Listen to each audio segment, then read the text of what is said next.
right, so today I have the pleasure of being here with leverandon, or in real life, Steven Sanders. He's been running the Retro League since 2022, correct? Still develops That's more. right. Yeah, 2022. So wonderful. So no, looking forward to talking today, and thank you for being here, sir. Yeah, thanks so much, Bill. It's great to be on your channel. Awesome, thank you. So I'd love to get to the Retro League and the future and your thoughts on Yeah, that, but I'd love to get your story, right? How did you get into Star yeah. Wars CCG? Like, what's your origin here? All right. So, like a lot of people, I got into it when I was a little kid. I was in fifth grade, growing up in San Diego. On the playground of my elementary school, I saw some kids with what I think was probably a Premiere-2 player game, and they're sitting on the blacktop. They've got, I think they're playing it completely wrong. In my memory, they have each like one site out, and they have like stacks and stacks of characters at it. But anyway, it's like the most amazing, wonderful thing I've ever seen. I've never seen any card game like this or any game at all. I played Monopoly or like Uno, and here's the Star Wars universe on the blacktop, and I'm like, I gotta get this game. So I think a few weeks later, I convinced my mom to take me to Toys R Us, and I got that same Premiere-2 player game. And at that point, I had like nobody to play it with. I was in fifth grade. I had a sister in kindergarten who I somehow forced to sit with me while I attempted to teach her the rules. And I think we were playing wildly incorrectly. Also, she couldn't read. But we kind of messed the cards for a little bit. And then I found another guy at my school who was in fourth grade. And I got him to play, and I taught him how to play it. And we had a lot of fun. And he's in the Retro League also. And he's been my friend for a long time, 30 years or so. Nice. Dyer's Eye, Carter Vinsel on Wow. in Retro League. And yeah, played just, at the elementary school playground for a year or so. And then started going to local tournaments in San Diego County at a store called Non-Sport World, which I think has been gone for a long time. Kind of dabbling, playing janky decks, and just sort of went from there. And always been sort of a casual player, never went to like any huge tournaments, but had fun with it ever since. That's awesome. So and so you start with Premiere introductory set, and you Yes. just bought packs ad hoc, and for how long? Pretty much. Like I got some more Premiere like starter decks, some booster packs, then a little bit of New Hope and Hoth and Dagobah. And I think it was around Cloud City when I came out. It was the Dagobah Cloud City era when I began going to tournaments. And then I was able to have a little more allowance money, began to buy a little bit more serious stuff, then began buying singles and trading, and slowly built up to what could be considered a semi-respectable deck. And I think it wasn't until probably like high school that I had actually like a decent collection of mains and stuff. And then shortly after that, the game ended, and I was in like junior year, I guess, and cards, like packs and cards, just like cratered in price. So then I was like, okay, I'm gonna actually continue playing this game. And I just scooped up everything I could, collections and singles, and then I was able to build like actual like meta decks. Nice. And so and I'm guessing, and the cancellation hit you out of the blue. I guess you weren't like in the know. You weren't Yeah, going to national tournaments. It was, no, not completely out at of the blue all. for you. No, yeah. I mean, I would go on to decipher.com every few days on like my public library's internet and read the news. And that was like, yeah, I was shocked because I knew that Attack of the Clones was coming up the next year. And I'm like, oh, they're obviously going to make Attack of the Clones sets. But then when that's not happening and like everything was, it really kind of like blew my mind because, Star Wars CCG was the first actual tabletop game I ever played. Later got into Star Trek CCG, Magic, D&D, a lot of other stuff. From there into video games, but pretty much Star Wars CCG is the origin of all my gaming. And for it to go away, like, yeah, that was really shocking to me. But I think they linked to they had a link to the Players Committee website right at the very end, and so I knew there would be some way to continue the game. And I think I guess I was prescient or just desperate, and the fact that I bought those packs and collections at the last minute, I think, was very helpful. Because you were able to sell them later because you could, No, because it play them allowed me again. to like actually build a collection and keep playing over the years. Because yeah, I mean, I think when you could buy Reflections 3 packs for a couple dollars, or even like Coruscant at retail, that's later would become really impossible to buy. But then after that, I went to college, and I found out there were a couple people playing or had played at my university in the Bay Area. And so I decided to start running tournaments there. And it was like in the 2005, 2006 timeframe that I ran tournaments for the PC. And so like early PC era in the Bay Area, Northern California. And we were getting like a good like 10 to 20, sometimes even 30 people showing up from all around the area. And that was a lot of fun.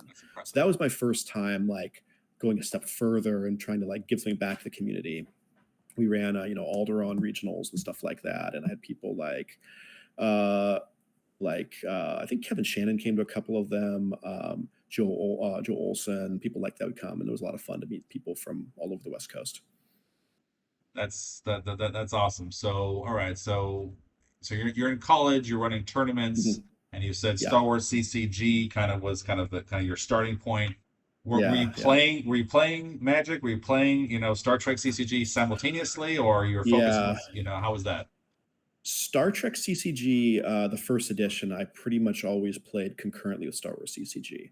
I think I got into it maybe a year after Star Wars, and that game I also played until the end of its first edition run.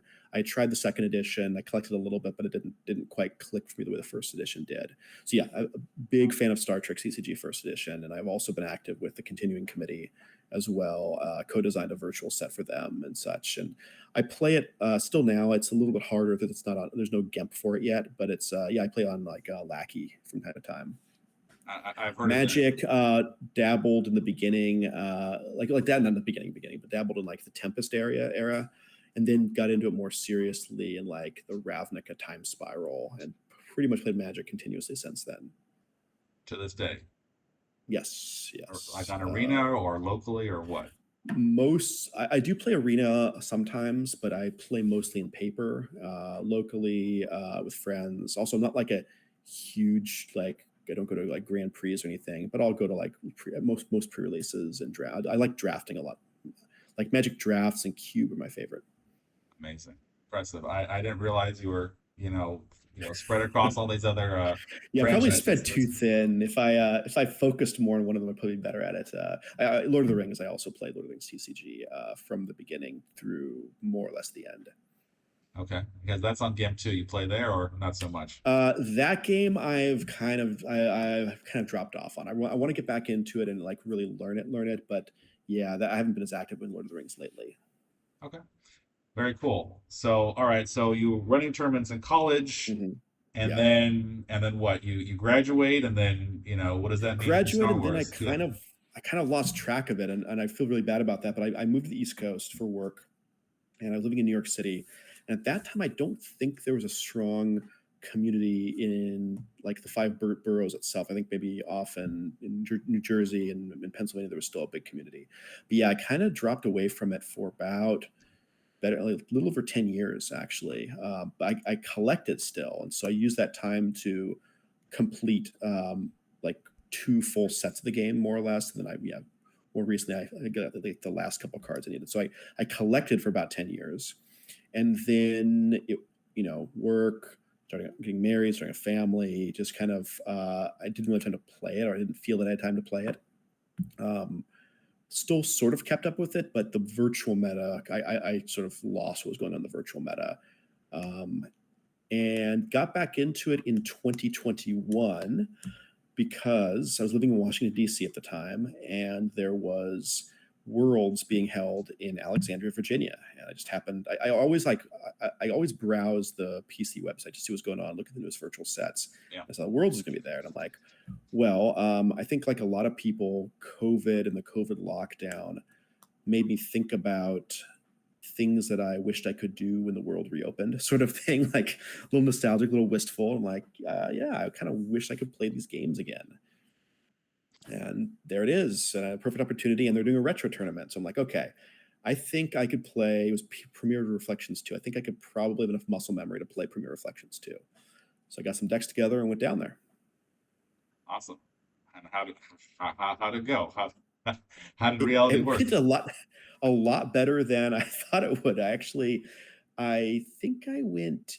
I have to look at my record. I think I might went 4-2, maybe I went 3-3. I can't remember now, but I was in the top half by whoever they ranked it by differential strength of schedule. Like, wow, okay, that was pretty fun. I met a lot of cool people. I had talked to Jared Napolitano online, but I'd never actually met him before. So I met Jared, um, met a bunch of other people, like Kendall, who was later on his podcast, and then met Matt Manning, who of Board Matt YouTube channel. He was just getting the YouTube channel started at the time, and he lived in the area, and so we started playing a little bit on the weekends and after work and stuff. And I remember how much I loved the game. It was around that time that Jared was looking for somebody to start a retro league, and I'm like, okay, this seems like the way that I can get back into it for real and like give back a little bit to the community again. Awesome. Yeah, because I saw the forum post. Yeah, because there's like a thread, asking for interest. Would you be interested in this kind of Yes. thing? And Yeah. was there a threshold that says if three people show up, it's a no? Like, or I'm gonna do this no matter what. I don't care what they say. Like, how was that? Oh, for the retro league, yeah. I don't know. I think it was like, I think Jared did a bit to lay the groundwork for us. I don't think there was ever a time with the retro league that we had like nobody, but I think it was in the like 20 to 30 person range in around this time of the first signups. And so I did a bit of promoting, got some old friends back into it, and I think the first event we fired with like high 30s, low 40s. I think maybe it was like high 30s. I have to look at the records, and we just sort of grown from there. I don't think we've quite cracked 100 in a single event yet. We've gotten really close in like the 80s or 90s for a single event. Maybe next year we'll get to 100. And yeah, I'm just curious because I've seen the progression. I haven't calculated the people. Is it growing? Is it stagnant? Is it the same? Like, do you have any It's growing. numbers? Okay. Yeah, it's still growing. Let me pull it up here. How many people actually did it this year? So,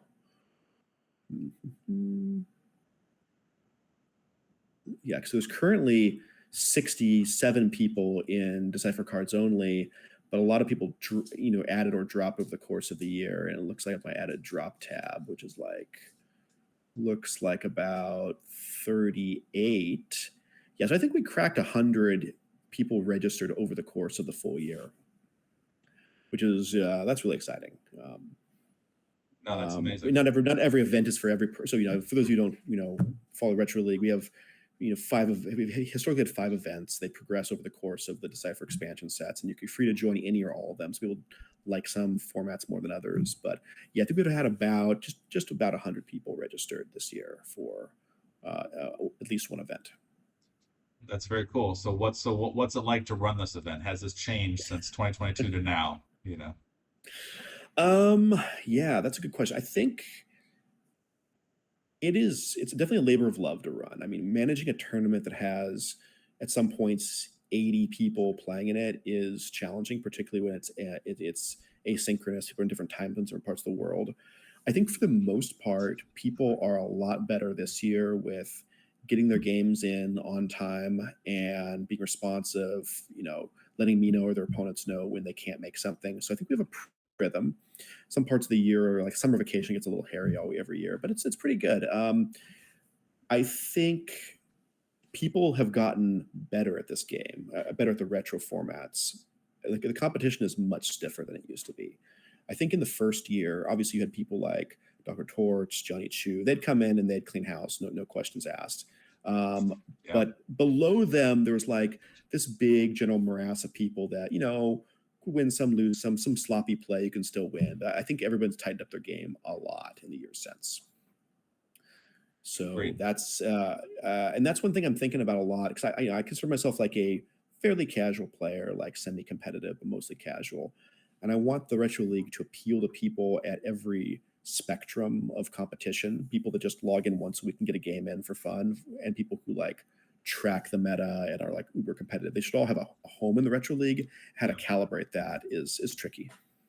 Yeah, I mean, and I think you try to, because I think after each match, after all the matches are done, you kind of rank the matches again. So if you lost, you kind of go to this bracket, and and then basically it's not the top facing the loser every time. Although nope, not at all.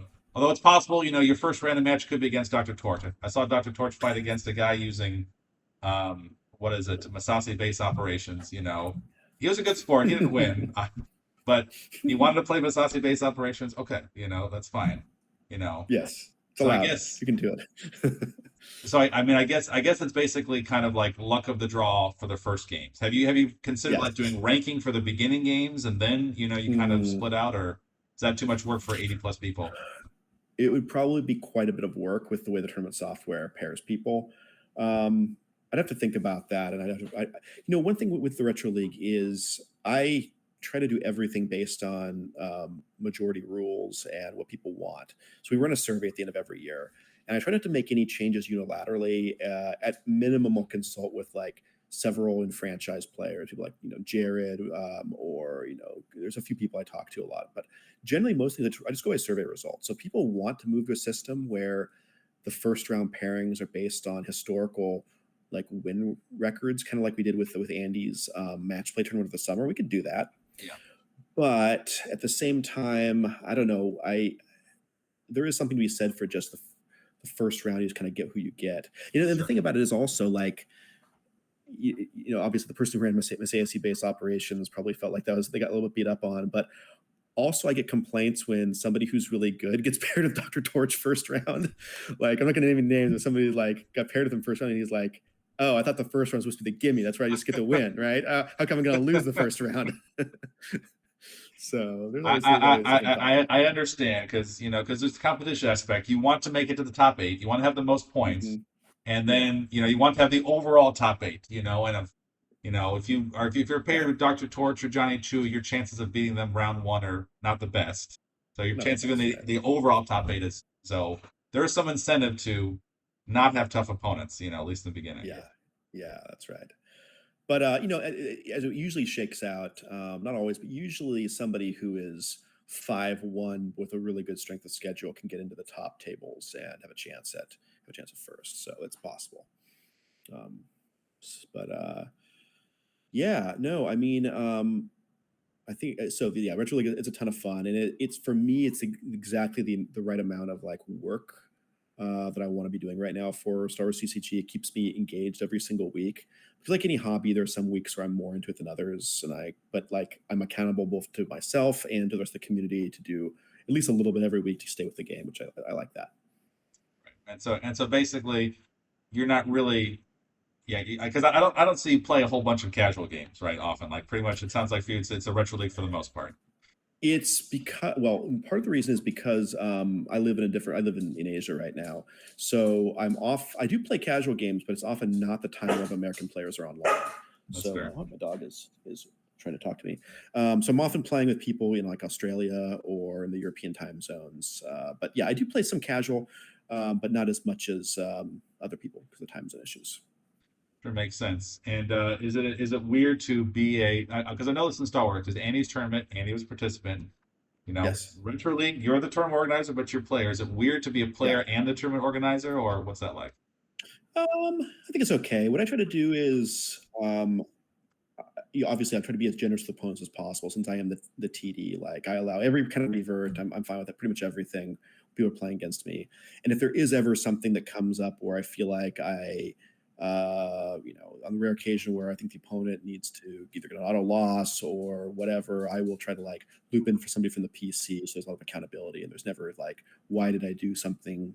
I don't ever have any questions about why Steve made some decision that benefited Steve. So yeah, it's fine. I think, yeah, I try to be as fair as possible and transparent.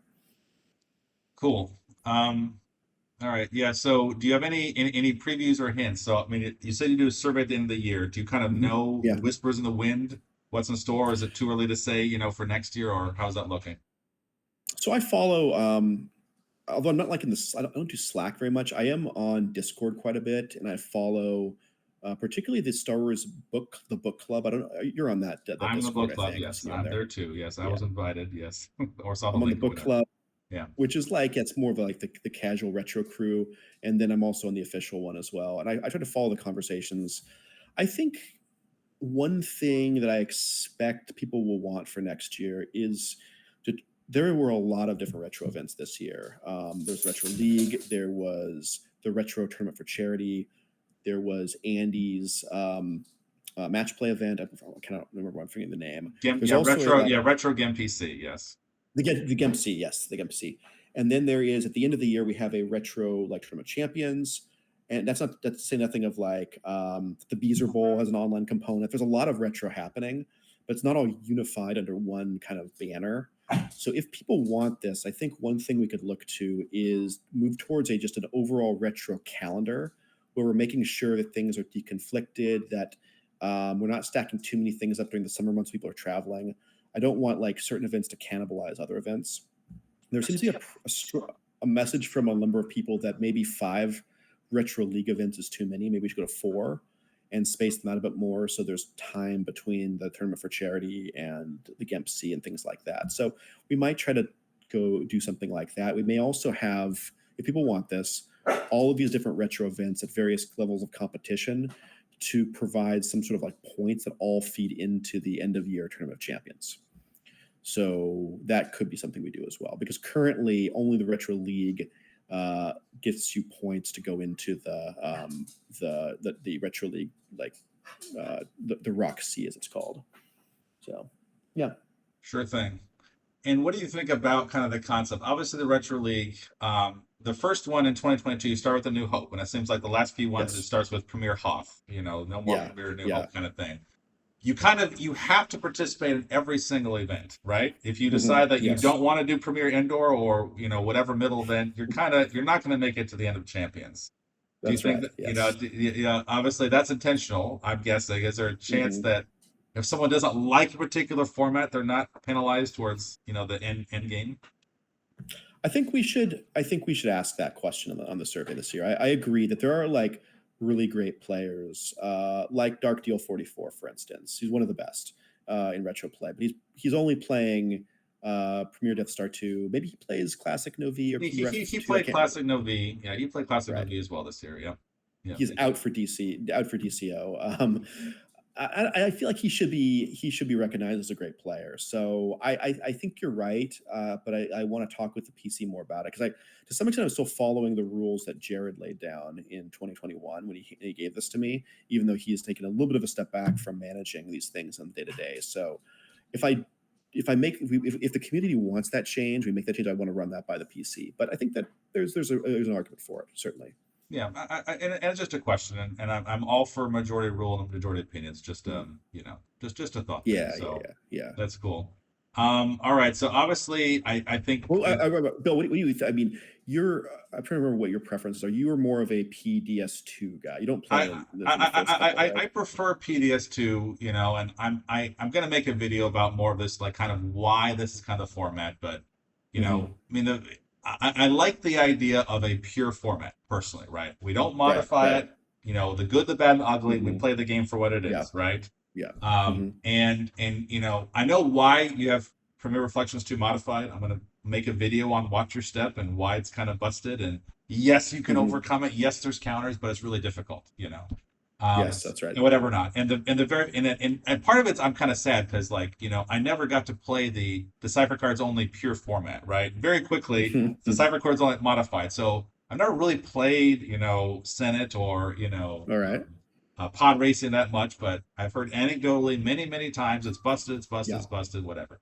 So to me, PDS2 is the one format where, warts and all, it's still playable as a quote unquote pure format. And that's kind of one reason why I like it, I kind of feel like Decipher when this thing where like you start kind of A New Hope and it's kind of all jumbled, and then they kind of like towards again the PS2 they put a lot of like protections there. And then once they got Reflections 2 and they're like losing the license, then kind of all the junk happens. And then when you get to the PC era, they have the virtual sets. Then they try to kind of bring people, bring back a little more sanity, right? Yes. So that's my opinion. That's my reason for me personally. Yeah. But yeah, that's another thing to balance. There are two camps in the retro community. There's the people that want the pure formats, and then there's the people that want ban lists to like heavy ban lists. There's players that would like a Magic the Gathering style, like Legacy, Vintage, super long ban list, restricted list. I think to keep the retro community together, we've got to like kind of like thread that needle and be careful about either extreme, is my thinking at least. Yeah.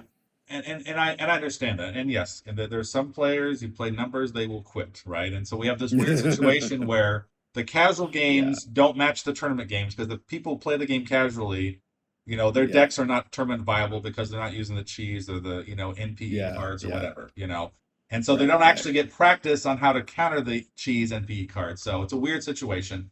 I'm not against like a kind of a quote unquote nicer format. I Mhm. think there's opportunities like Fallen Portal, +2 Destiny, like that kills a lot of things, potentially. So, lateral damage. One of my favorite cards in the game, Fallen I, Portal.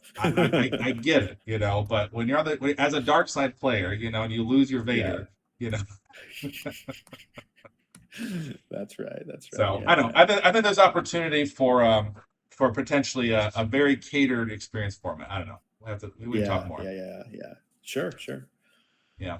Uh, All right. Cool. Oh, the Well. last thing I want to say, one thing I'm workshopping in my mind, I don't know how I would do it exactly, is starting the retro year in like January with a new and returning players a NARP only event. I don't know if like a 2-week thing or something like that, just because every year in January we get like usually about a dozen new players to come in, Okay. somewhere between like 5 to a dozen. It's been quite a few lately. And then there's just no easy way so far to get them into it without them like just going to the meat grinder for a few weeks and just like tough love, get good. And I wish there was a little something that they could have fun with to get started. So I'm gonna think about that more and talk to some people about how to put that into effect. I like the idea. I like the idea, and I guess I'd be curious, like how people get. Like I've just found GIMP on the internet, right? So where are you finding Mhm. the new and returning players? I guess Reddit, right now you just Reddit get lucky. primarily. Yeah. I post like on Reddit a bunch of Reddit subs, and I think that's where we're most getting. The Board Matt YouTube channel gets a lot of people Right. because he has almost 2,000 followers now, and he also does content on other games, and so I think we get a lot of people from that YouTube channel as well. Okay. That makes sense. Kind of cross pollination. Cool. Yeah. I like that. So basically, and so obviously, you said the retro league's a labor of love. I think you had Yeah. to step away a little bit for one event for personal reasons, but then you're back to it now. Yeah. You know, Yeah. and Exactly. Yeah. and you anticipate doing this next year after that, or in Yeah. I think so. perpetuity. I think, yeah, for the foreseeable future, I think I definitely plan to do it in 2026. I wouldn't mind if having somebody like it was great for Red 5, Jeff, to step up and he'd offered to guest run one for me earlier on. And I was like, so during the summer, I was kind of busy with a number of things. My boss was out of the office, and so I was like running 2 different positions at once. So it's like I could really use a hand at the Retro League. So he was great for him to step up on that. I really appreciate that. I might see if somebody else wants to, either Jeff or somebody else wants to guest run one event next year, particularly if we move towards a long a whole year of events where they're all kind of integrated. That might be good to have somebody else do one. Okay. Awesome. Um, Maybe kind of going back to you personally a little bit, like where is the fun in Star Wars CCG? You've played this since you're very young. Mhm. You still play it Yeah. today in some Yeah. format. What's the fun for you? Like what keeps you still Mm. playing this, even today? Well, the theme is a big part for me. I really like Star Wars, particularly the classic films, and that's a big part of it. Um, but it's not the only. I mean, the game mechanic is really, really interesting, and as you get more into it, and you figure out, like, I've gotten a lot better, I think, at trying to read my opponents in the last couple of years, and so that level of like trying to hold back certain things, figure out what's in your opponent's hand, particularly like the early metas where it's like a sense alter war, that could be kind of an enjoyable mind game as well. Try to figure out how many copies of like sense do you think your opponent has in his hand, and can you win that sense alter war, or something like that. So yeah, both the thematic and the tactical level I really enjoy for this game. I think this game is the best mix of theme and mechanics of probably any tabletop game I've ever played. Like these are the games I like. I like Star Trek CCG a lot. I don't think it's a great competitive game. Sorry to my Star Trek CCG friends. I think it's a great thematic game, but I Okay, don't it's a like good playing mechanics thematic. very So much. why does Star Wars succeed on the kind of thematic, mechanical, and Star Trek fails Yeah. in your mind? Um.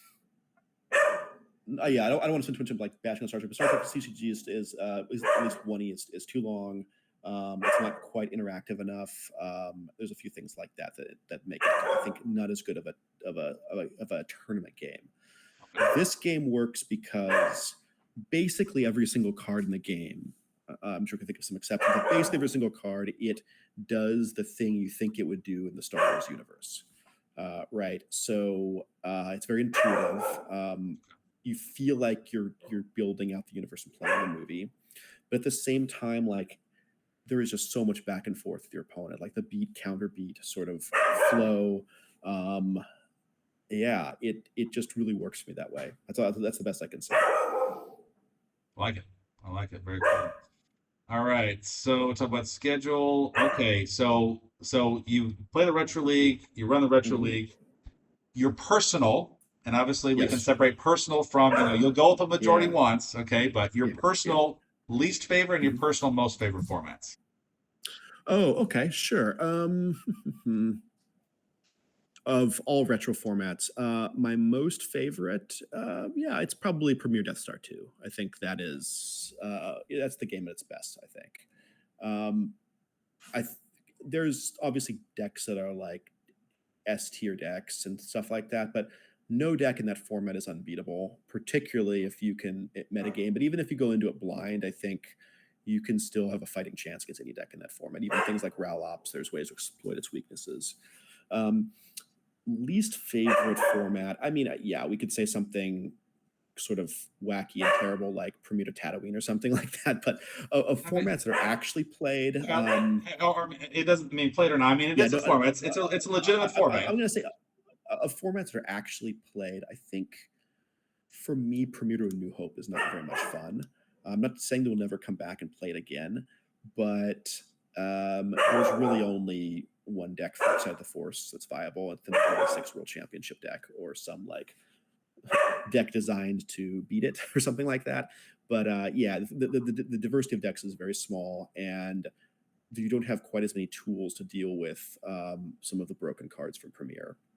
At least with the Hoth set, it has enough tools. I think it can be pretty fun to play. But Premiere New Hope is not my jam. Okay, makes sense. And just so from an outside perspective, what Mhm. does Hoth add that's different? I mean, Hoth, okay, you have vehicles, you have walkers, you have Mhm. one ATSD. Why is it so different? Okay, you have Anakin's lightsaber for the light side. Like what makes it Yes. more enjoyable in your personal view? Um, let's see. Let me think through this. Why I think it's better. I feel like something like Andy Talaga could explain it better than me. But uh, you do have the light side gets a couple more spies. So with spies and undercover, you can do more things there to block certain things on the ground. The dark side gets more options in space that are quite interesting with the Star Destroyers. They get low-cost pilots that are quite good, so you can do different things in space. Anakin's lightsaber, as you mentioned. There are viable Hoth decks for both light side and dark side.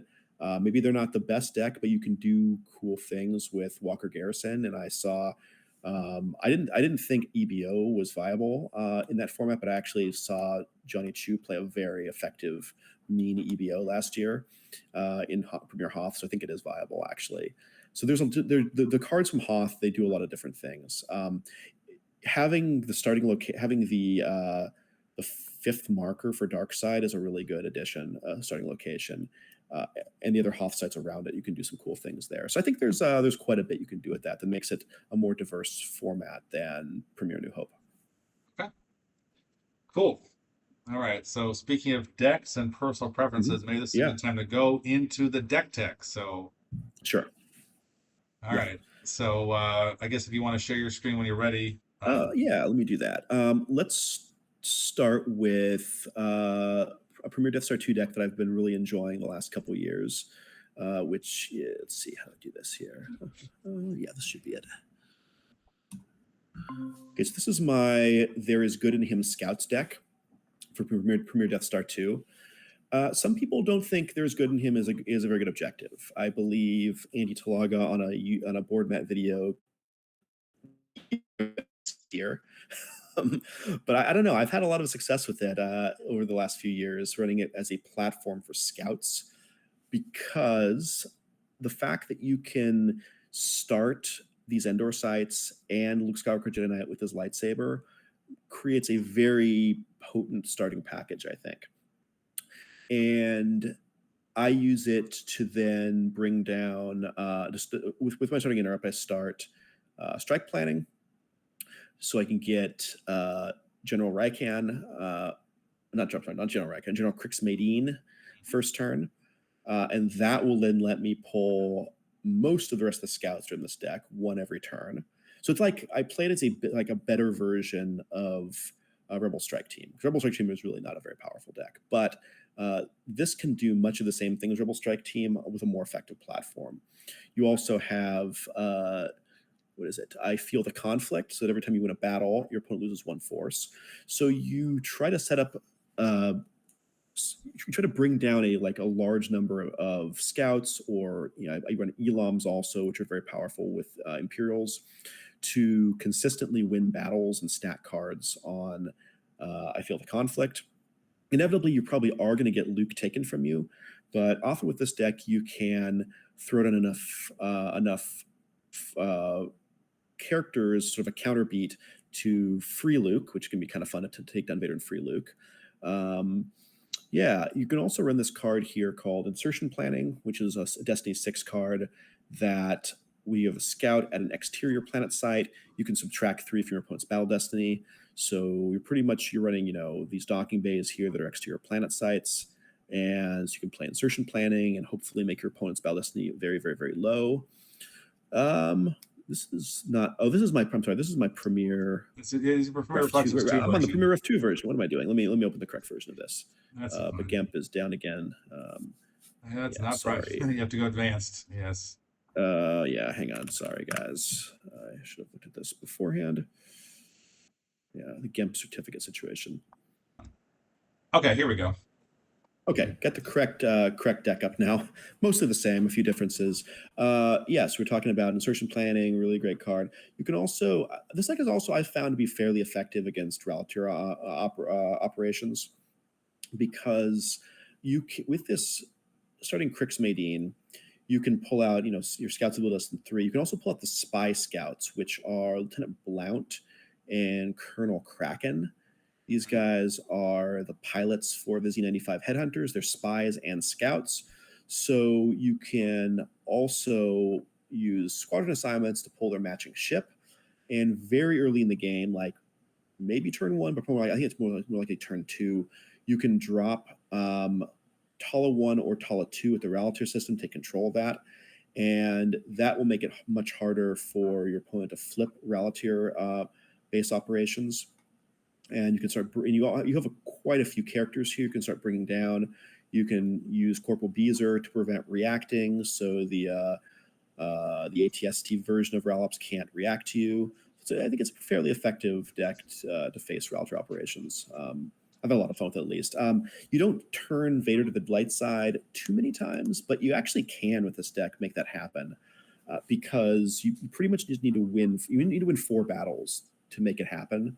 Most times, if you win 4 battles, you're probably going to win the game already. But there are occasions where you're facing a very good opponent that it keeps sort of grinding it out, and then you can kind of sneak out of nowhere, maybe track a destiny number or whatever, and turn Vader to the light side. Yeah, no, it's an existential threat. They can't just do chump battles with first strike or whatever. They have to. No, that's right. They cannot be losing battles, basically. Right. Yeah.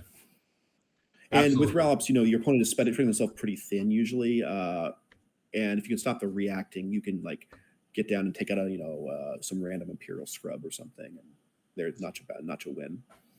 How would you stop? But you don't have sense here. I don't know how you'd stop a react here.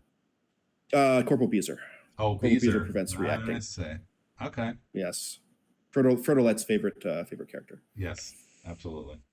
Yeah, I don't run any Sensor Alter in this deck. No, it's very cool. Obviously no planets, but you do have a few ships if you really needed to. Yep, use the ships pretty much to control the Relative system. Ideally, because you can also pull General Calrissian, so you can get him on board Gold Squadron 1 with a Z95 to try to hold the Relative system. But yeah, if you're not playing against a deck with any space, you just lose these to 4 strings really quickly. Cool. Like you're playing against Court or something. If you're playing against Court, you probably have won the game already, because they have no Imperial, most likely, no Vader to take Luke. Yeah, although I guess I mean, if they had like a 4-LOM, they could harass Luke, I guess potentially. But Potentially, yeah. but You got yeah, options for that. yeah. No, you have some quick drains here. I do like the Eloms. I do like that on the bargaining table. So no, it seems like a fun to play deck, and insertion planning is very annoying for the dark side. And you have 2 I know, Yeah, so you know you yeah, have some yeah. tricks here. So very cool. Yep. Thanks. So I think you had a replay that we Sure. can go Yeah. over here. Yeah. So hopefully Johnny Chu, Mr. Yellow, does not mind me showing a replay of this from over the summer when we did the Retro Gamp C, but I was able to turn Vader to the light side that game. So I used that one. Do you have that loaded up, or you want me to load that one up? I do. Let me load up. Give me 1 second. Okay. I'm not sure what I'll be able to add, but we can fire it up and see what happens. Yep. No. Overall, it's a solid deck. Yeah. No. Let's watch the replay, kind of with kind of your scout. So I do vaguely recall that I made some definitely made some mistakes earlier on, but I was able to come back on this one. So let's take a look what happens. Okay. Yes. So let's do the replay of there's good him against Ralops. Okay, awesome here. Yeah. All right, so starting with Luke, by default for the objective, early pressure against the opponent. He has no battle order against you, so you look free to drain whenever it's your turn. So, okay, jungle. Okay, you're grabbing Lando. Okay, so why do you grab Lando as opposed to Han?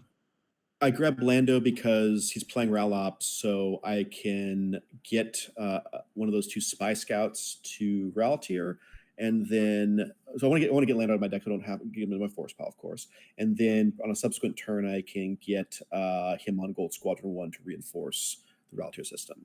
Okay, so yeah, because the spy pilots aren't as robust as him in the top. They're a little frail. Yeah. Okay, got it. Because I know there's probably I think these decks usually run like the EPP ships, like Boba Fett and Slave One and stuff like that. So yeah, I think Zuck is a mist hunter. And I forgot that you get 2 generals, so yeah, you get to have both. You you get 2 generals. Yeah, so you pick usually if you're playing against a ground deck, you'll go with General Solo, of course. I think I look like a Drew General Solo pretty quickly here anyway. Yeah. Okay, so you're gonna make it hard for them to deploy to you, and you're gonna so you typically get Kensark down as he's kind of like a Gunite, so it makes it more difficult for them to bring anybody to take Luke.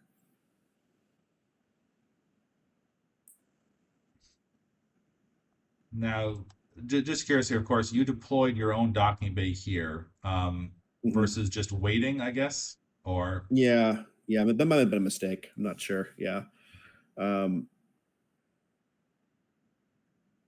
guess maybe I was worried about drawing it as a 0. I always feel like feel bad when that happens, but yeah, maybe that wasn't the right call to put that down.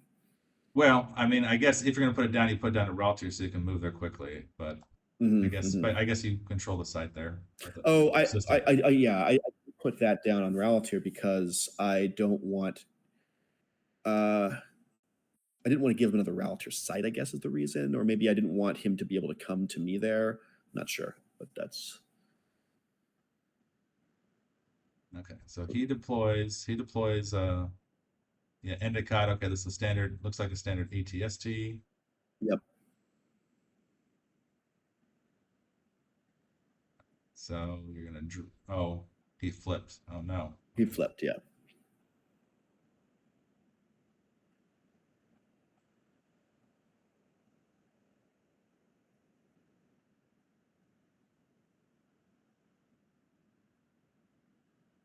So you're doing the Elom. Yeah, Elom, 2 Eloms and a Beezer, so he can't react to me there.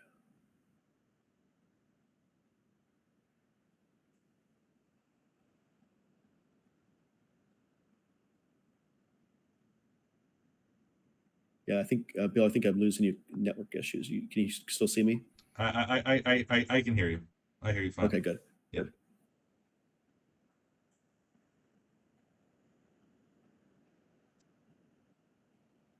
think the replay is slowed down or stopped or something. Is it still going? Okay. All right. So right now,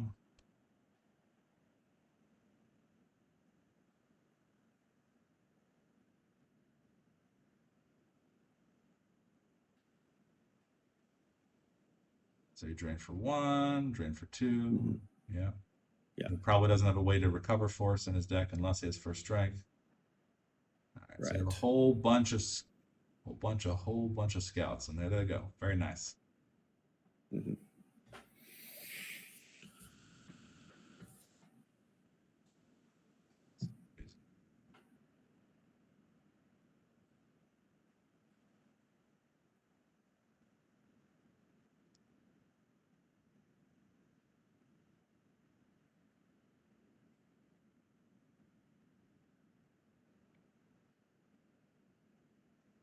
Okay, so you're going to try to take back the system. That makes sense. Mm-hmm.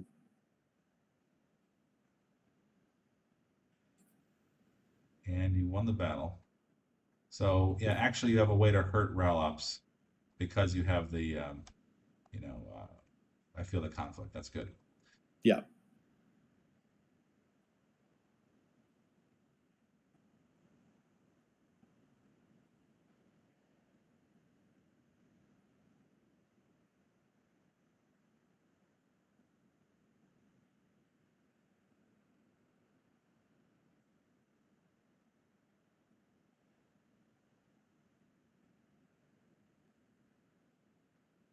And you're going to break the immunity. Very nice. Mm-hmm.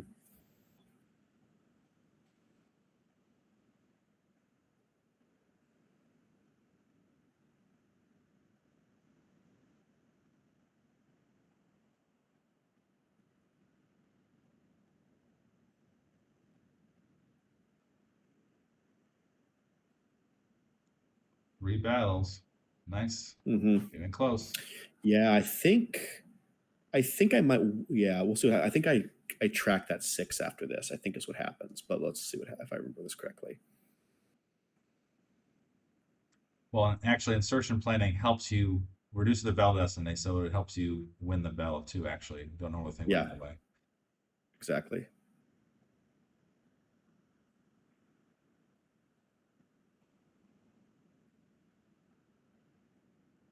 Almost.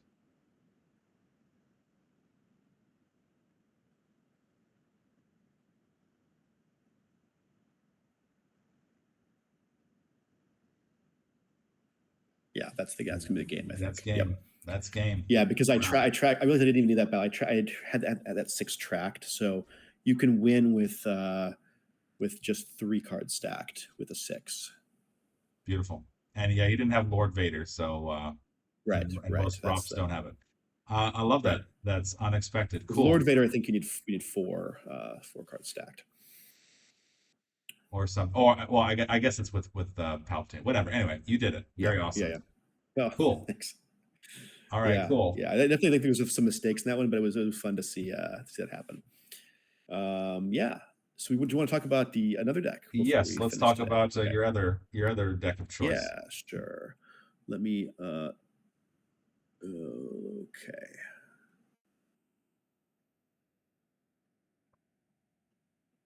Okay, so I'll show a Premiere-Hoth Walker Garrison deck. This is one that I've had a good bit of luck at over the years. I wouldn't say it's like the best deck in the format, but it can be quite effective. It has it can be, so most people know how Walker Garrison works. You have to have ATATs at 3 different Hoth sites, and then your force chains are +2 at all Hoth locations this turn. Meaning not just the locations where you have the walkers, but the Hoth system, any other Hoth locations or force string at like the Wampa Cave or whatever. So you can even force strain for +2 at like sites where your opponent has no presence, has no force icons. It's kind of like, I like this deck because Walker Garrison and Echo Base operations are kind of like, in my opinion, like the 2 proto objectives. They're obviously not objectives, but they're like, if you can do this thing, then you get a massive bonus and you're on your way to winning the game. Right. It's like the flip of an objective, which I think is kind of cool to see that kind of design in the game. I also just love ATATs in this part of the Empire Strikes Back, so I've always like to try to make this work. So we can do a replay in a few minutes, but some of the things you have to be aware of with this in this format is you have two big weaknesses for this deck. The first is your opponent running Grimtosh, the light side version of Monarch, obviously. If they use 4 force to reveal your hand and you've got like 3 copies of Walker Garrison and a couple copies of Imperial Walker, that's going to be hard to come back from because it'll strip all those into your lost pile like a gigantic force swing, and you just won't have the tools to play the game. So you have to try to manage your hand so that you're not stuck with multiple copies of this in your hand, which may mean losing like one of these to a force drain or something, or whatever you need to do to not get stuck with multiple copies and a Grimtosh come your way. The other thing is that, of course, Walker Garrison is an interrupt, and it's not immune to sense. So your opponent, this is a sense alter heavy meta. So your opponent will almost certainly have multiple copies of sense in their hand, and probably an Obi-Wan sitting in Obi-Wan's hut. They'll try to sense all this. So you run a bunch of copies of alter, and you run. Let's see, where is my grabber? Do I not have a grabber in here? Is this the wrong version of the deck? You do, yeah. No, I you do. I have that. Okay, good. Yeah. So you're going Tentacle to try to make sense a unique, so it can only play once a turn, and then barring that, you try to have a bunch of altars to protect these Walker Garrisons from sense. Love Trample. Use Trample to obviously, like, if they can block your force drains with undercover spies, that's a really big problem. So you try to trample those undercover spies. And it's pretty straightforward. Try to get your sites out and get 3 walkers at 3 different sites. Nice. I like it. Yeah, so 4 altars, and I'm guessing you decided that it wasn't worth the space to try to do senses. So you can't. Yep. If they do have a Grimtosh, there's no real protection other than you just have to live with it. Yeah. Pretty much. I think I used to run 1 or 2 copies of sense. Some people might say to cut, some of this, maybe cut Improvement to the Dark Lord or Responsibility to Command, but I find just being able to sneak that extra force drain in at the Premire-Hoth table would be quite useful. To Destiny 6 as well, and you can scoop it back to your hand, lose it to a force drain later. It's helped me a couple times in a close game. But yeah, because if you can't get the Walker Garrisons online, you have a pretty limited ability to force drain, which is kind of a problem. So yeah, cool. That's the basics of the deck. Let's do a replay. I'll stop sharing here. Sure. All right, let me share my screen, and then we'll go over it. I think this is just a random casual game I pulled. I was having trouble finding the right match I wanted to show, but this is, I think, an okay casual game from earlier this year. Okay. All right, so we have this one, and here we go. You're against Bogdan. All right. So 2 Vaders, 2 Walkers in your hand. Yeah. So I'm not loving the fact there's 2 Vaders and 2 Walkers, because if he Grimtoshed me there, losing those 2 Vaders would be pretty bad. So you did a very quick presence just so that you have a chance to go there, basically. I think that's right. Yeah. That might have been a mistake. I don't know. I don't know if I would always do that.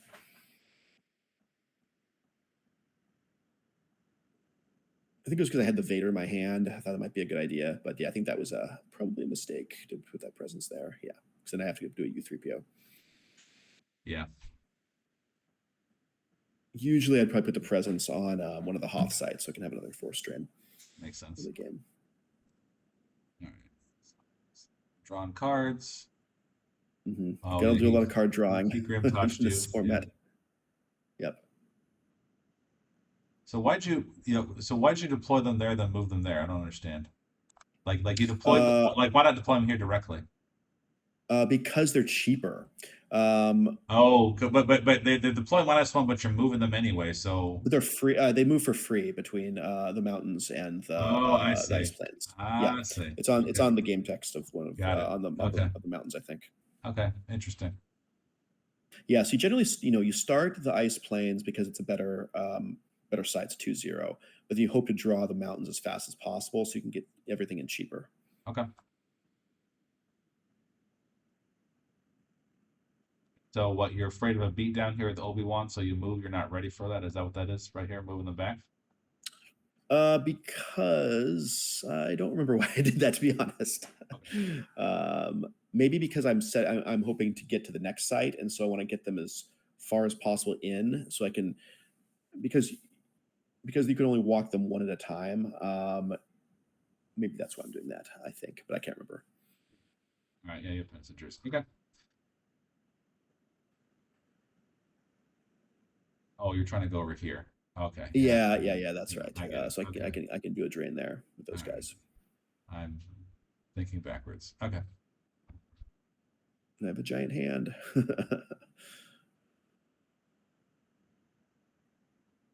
Yeah, now I've got the 3 exterior sites.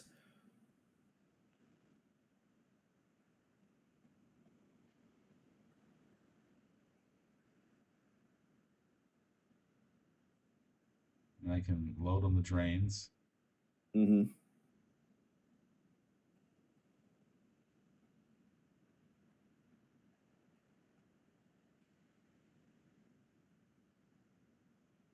You should not have moved. Okay. Mm-hmm.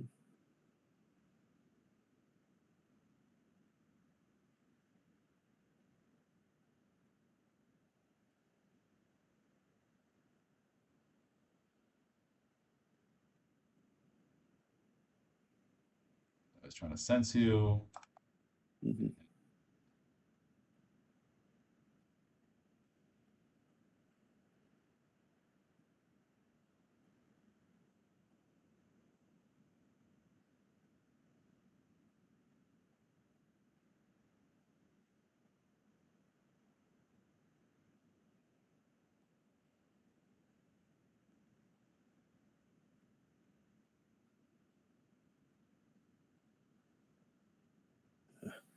A lot of people there. Yeah.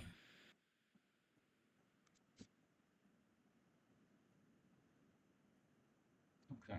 I still won the battle. Still won. All right. Impressive. Yeah. I Walker Garrison him again. 3, and then you do a couple more. Yeah. Ouch. Yeah. Ouch. Yeah. 4, 4. Yeah.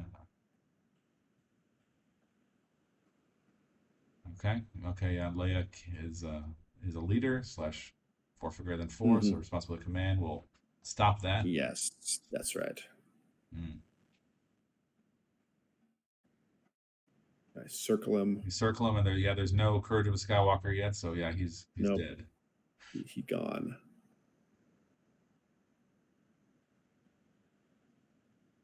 I trample Kitty or what was his name? Calthano Centros. Yeah. KFC, you might as well. Trampling is really fun in this format. I've gotten Leia before as undercover spy. That's always fun.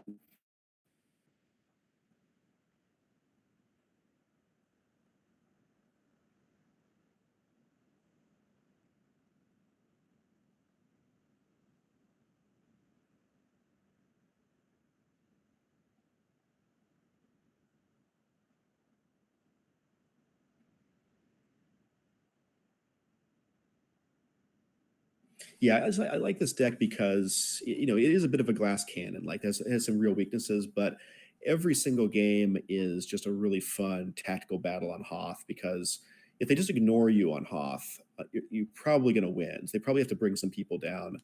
So you're going to have a pretty good back and forth, regardless of whether you win or lose. Fun interactive deck. No, I get you. Mm-hmm.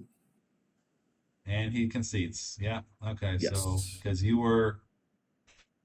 didn't even know if you had another card there. So what, you would have been draining him for what, just 1 here and then 2 there? Yeah, actually, I didn't have another Walker Garrison, at least in my hand. So probably another one in my deck. But yeah. Nice. Awesome. Yeah, so it's pretty fun. But yeah, if you want to play Premire-Hoth and you want to get away from just the typical mains and toys, I think it's a fun build to do. That's cool. And so obviously, you're running the Retro League, playing the Retro League. I'm guessing that means you haven't delved into Open very much yourself. You kind of prefer Retro. You just don't have time. Obviously, you're playing lots of games. Yeah. It's probably I'm too much of a gaming dilettante. I keep telling myself I should learn Open. I have nothing against it. I really have had a lot of fun with it in the past. So I will get into Open one of these days. If they were to do like a soft reset of the virtual cards, like go back to a virtual 0 or something, I would probably be more inclined. I've heard rumors about that. I don't know if that's really going to happen or not, but I will play Open in the future at some point. Okay. Cool. Bill, do you play Open in Retro? I can't remember. I play a few Open games very rarely. I have a childhood friend. He wants to play Open. He wants to play the new card. So I will play Open with him. I don't play Open with anyone else, but for him I will. So you might catch me very rarely. So I will say, like, I did kind of like the most recent was it First Order Reigns, I think, objective. I play that objective. It is cool to see mechanical ideas, expressed in the game, for sure. Yeah, totally. Yeah. Awesome. Yeah, I think I would like to have more open decks built so that if I'm traveling and I run into like an open community, I can play with them. Eventually, so I have a couple kids who are my oldest son. He's 8 now, and he's been playing some of these games with me, and we'll eventually start probably playing more competitive stuff once we can get out and travel and things more, and maybe we'll get into more of the open scene then. Very cool. Any other anecdotes, stories, anything else you want to share with people? No. I will say it's like, yeah. I mean, it's been a great way to stay in touch with some of my old friends. I have 2 friends from elementary middle school. I mentioned Carter. I worked with my friend Andy Martinez, who just goes as Sencan on GAMP. He's in the Retro League. So it's really great to hang out with them and play games. I also think it's fun, just like when I travel for work, I try to check and see if there's somebody who plays Star Wars CCG, either retro or open, in whatever city I'm going to. And occasionally I can just like randomly meet up with some people. Like I went to Belgium a couple years ago, and there's going to be a couple players in Brussels who are playing. And I'm like, let's get some beers and play some Star Wars. It's just a great way to like connect with people that you wouldn't have otherwise met. Awesome. So I encourage that. Beautiful. Any advice for people who want to get into Star Wars CCG for the first time, a new and returning player, and people who want to improve their skills? Yeah, I would say build a deck. If you're a returning player, build a deck that you sort of vaguely remember from your childhood that you enjoyed, or from your youth, whatever.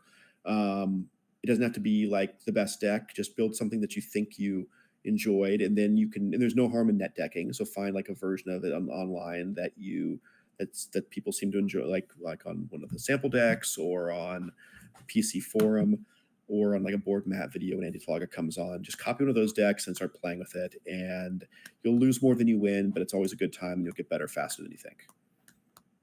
Awesome. That's an excellent point, sir. Thank you for the conversation and the insights in the Retro League and your stories. It's been fun. Enjoyed it, and thanks, we'll catch you later. Thanks, Bill. See ya. See ya. Bye-bye.